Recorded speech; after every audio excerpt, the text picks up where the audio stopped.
Görün adamdan akıl huşum hayran eden Koyun adamdan silpili dağdan Yürüğüm beyran eden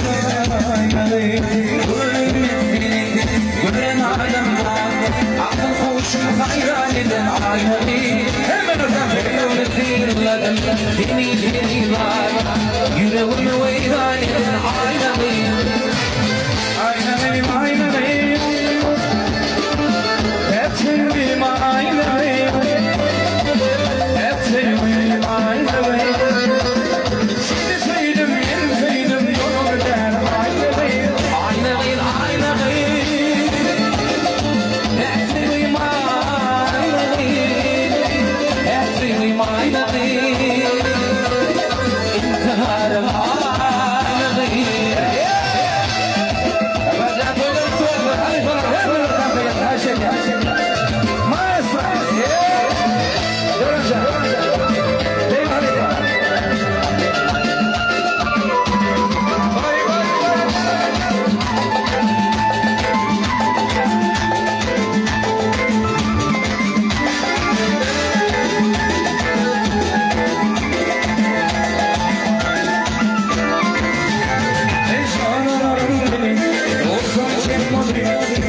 Arasında sayılan yapsın ay olayım